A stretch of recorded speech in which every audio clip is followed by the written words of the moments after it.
Santos Suarez, Cuba, a middle-class neighborhood in northern Havana.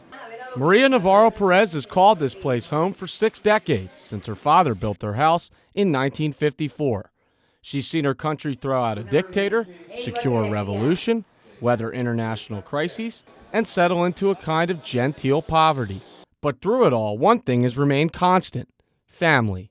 Fui buena porque fui criada pues entre dos familias, la de mis padres y la de mi mamá, pues las dos muy cordiales y muy amorosas, y me crié en un vínculo familiar de mucho amor entre ambas familias. Once her family's youngest member, Maria is now its oldest. The 72-year-old now heads the family of her daughter Sahili Alonso Navarro and her husband Juan Carlos Esparza. The two have been married for 29 years. Juan is the family's chief breadwinner. An electrician since 1984, he earns the equivalent to $15 a month. Sahili, who has worked in PR for 16 years, receives little to no pay. The future of their family rests with their 20-year-old daughter Beatriz and her boyfriend Danilo. The two are in college and plan to marry soon. Rounding out their family is their dog Luna, who's home with Maria throughout the day.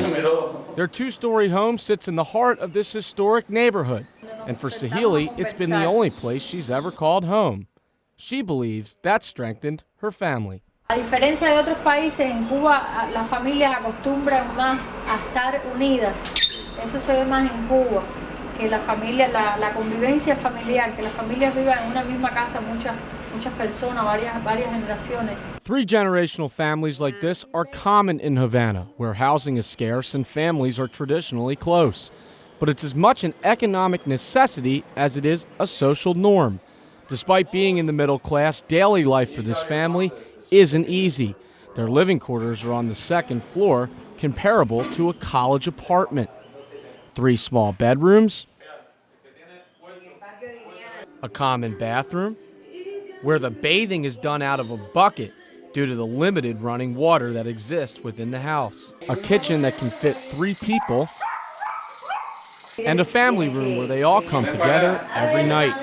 But for a group that has experienced much tougher times in Cuba, maintaining their home has given them all a great sense of pride.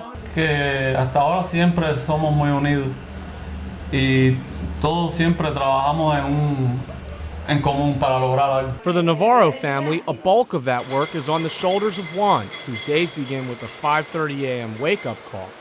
By 6:30, he's already prepared and eaten breakfast and is saying goodbye to his family and beginning his 20-minute walk to work, where he'll be until dinner time. Sahili, Beatriz, and Danilo are not far behind. Sahili will head to work, while Beatriz and Danilo will walk over 40 blocks to school.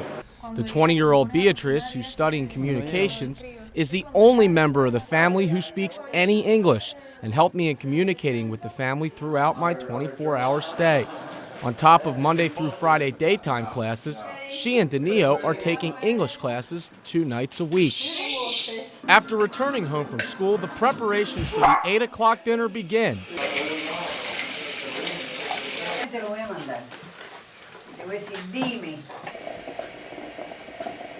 Gathering the food for the meal, however, is a constant daily struggle. That struggle includes using food ration slips for essentials like rice, chicken, and bread.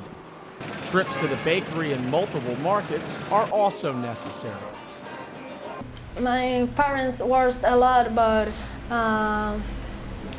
they are paid for their work. Isn't enough.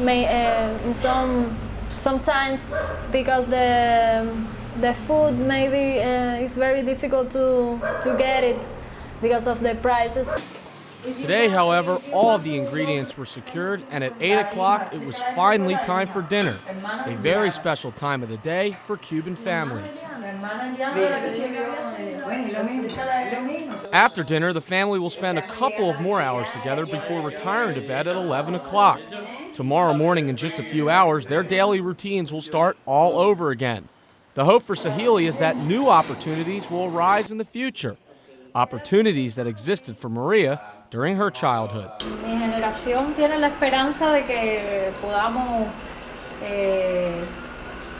mejorar económicamente. Despite the economic concerns and uncertain future that exist in Cuba, strong families like the Navarros will continue on for future generations.